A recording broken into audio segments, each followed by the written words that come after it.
नमस्कार दोस्तों, रेलवे की पाठशाला पर आपका स्वागत है। दोस्तों, रेलवे ने भर्ती परीक्षा में बड़ा बदलाव यहाँ पर किया गया है और रेलवे ने आरपीएफ की जो भर्ती है उसके पीएमटी के जो मापदंड है यानी कि फिजिकल मेजरमेंट टेस्ट, उसमें दोस्तों बड़ा बदलाव यहाँ पर किया गया है। तो चलिए शुरू करते हैं आज के इस वीडियो को। और यहाँ पर देखिए, गैजेट ऑफ इंडिया यहाँ पर प्रकाशित हुआ है जिसमें जो भी यहाँ पर चेंजेस किए गए हैं उनके बारे में बताया गया है। तो चलिए इसको यहाँ पर, तो यहाँ पर आप देख सकते हैं the gadget of India, Bharat का राजपत्र यहाँ पर ये जारी किया गया है। और यहाँ पर आप देख सकते हैं ये 17 अक्टूबर 2025 को अधिसूचना यहाँ पर जारी की गई है। और यहाँ पर आप देखेंगे तो ये पावर्स दी गई थी केंद्र सरकार रेल संरक्षण बल अधिनियम इसके तहत, और यहाँ पर इन नियमों में यहाँ पर संशोधन किया गया है। तो यहाँ पर रूल नंबर 47 जो है भर्ती के जो स्तरमान है उनमें यहाँ पर बदलाव किया गया है। यहाँ पर आप देखेंगे कार्यपालक कैडर, यहाँ पर देखिए इंग्लिश में देखते हैं ताकि बेहतर यहाँ पर समझ आएगा। तो यहाँ पर आप देख सकते हैं ministry of railway railway board notification 17 अक्टूबर 2025।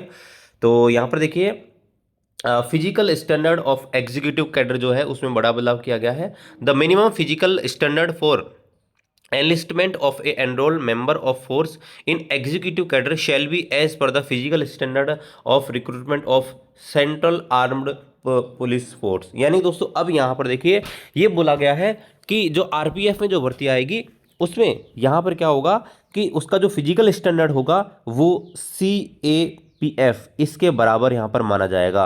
यानी कि आपके सेंट्रल आर्म्ड पुलिस फोर्स इसके बराबर यहाँ पर होना चाहिए।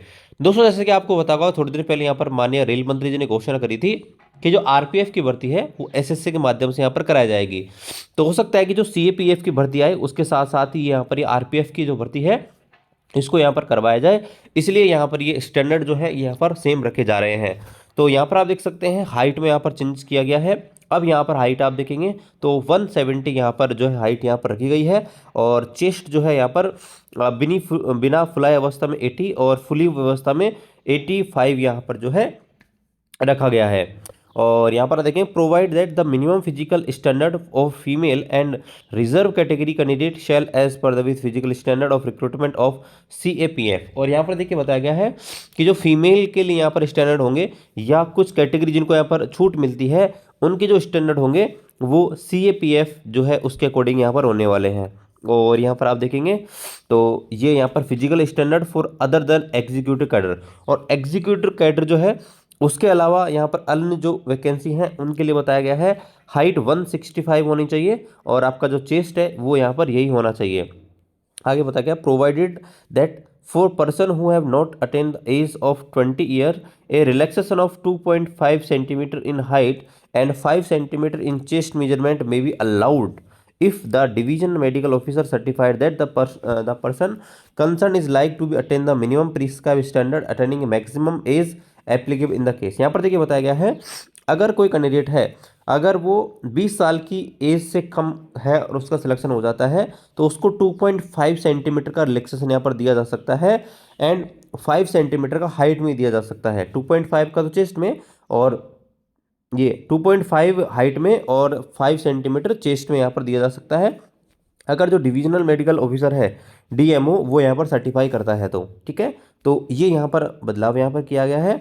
और यहाँ पर देखिए नाम में भी बदलाव किया गया है। यहाँ पर देखिए कांस्टेबल जहाँ भी लिखा जाएगा उसका नाम लिखा constable other than executive cadre, ये यहाँ पर लिखा जाएगा ठीक है। जहाँ जहाँ भी कांस्टेबल वर्ड आ रहा है वहाँ पर कांस्टेबल वर्ड को यहाँ पर चेंज किया गया है और वहाँ पर ये लिखा जाएगा constable other than executive cadre, ये यहाँ पर इसको माना जाएगा ठीक है।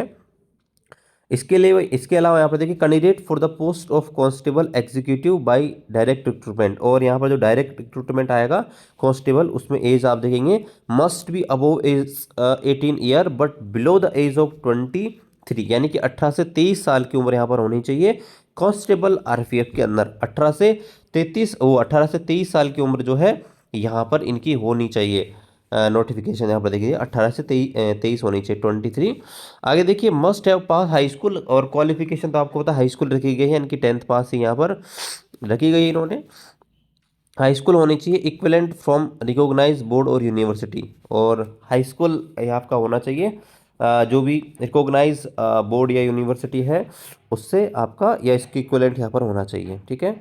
और यहाँ पर देखिए बताया गया है selection for the direct recruitment post of sub inspector and constable in executive cadre shall be made as per recruitment of staff selection commission for CAPF. और सीएपीएफ की जो भर्ती है एसएससी करवाता है, उसके साथ ही जो है इसकी भर्ती यहाँ पर कराई जाएगी। डायरेक्ट रिक्रूटमेंट यहाँ पर आप देख सकते हैं सब इंस्पेक्टर और कांस्टेबल एग्जीक्यूटिव जो है इसकी भर्ती का स्टैंडर्ड जो है यहाँ पर जो सीएपीएफ की जो भर्ती आती है उसी के तहत यहाँ पर कराया जाएगा जो एसएससी यहाँ पर लेता है। ठीक है, और यहाँ पर आगे बताया गया है कांस्टेबल, मैंने आपको बताया कांस्टेबल को कांस्टेबल एक्सेप्ट कांस्टेबल एग्जीक्यूटिव यहाँ पर पढ़ा जाएगा। ये यहाँ पर दोस्तों बड़े बदलाव यहाँ पर किए गए हैं। आगे देखिए लिखा गया है the medical examination of the candidate for recruitment the post of sub inspector and constable shall be done by the medical officer of central arm police force. और यहाँ पर बताया गया है कि जो इसका जो मेडिकल है वो भी रेलवे नहीं करवाएगी, आपका आरपीएफ कांस्टेबल का, आरपीएफ एसआई का, ये आपके मेडिकल ऑफिसर करवाएंगे सीएपीएफ के ही या अदर मेडिकल ऑफिसर के। ये आपको ध्यान रखना है, यानी कि आपका जो रेलवे है, रेलवे का रोल यहाँ पर ख़त्म हो गया एक प्रकार से। सर्व रेलवे में ही करेंगे, बट जो भी यहाँ पर मेडिकल वगैरह एग्जामिनेशन सब प्रोसेस है वो यहाँ पर एसएससी के माध्यम से होगा और ये सीएपीएफ जो है उसके अकॉर्डिंग यहाँ पर होगा। तो ये दोस्तों यहाँ पर इसमें बदलाव यहाँ पर किए गए हैं, ये चीज़ यहाँ पर है। ठीक है, क्या क्या बदलाव है, एज 18 से 23 यहाँ पर कर दी गई है और हाइट और चेस्ट में आपको बता दिया, और भर्ती सीएपीएफ के आधार पर करवाई जाएगी। मेडिकल एग्जामिनेशन जो है वो भी यहाँ पर जो है रेलवे के हॉस्पिटल्स में नहीं होंगे, वो भी दोस्तों सीएपीएफ के ऑफिसर यहाँ पर लेंगे। तो ये बड़ा बदलाव किया गया है, ये सारी चीज़ें हैं। तो मिलते हैं अगले वीडियो में, तब तक जय हिंद।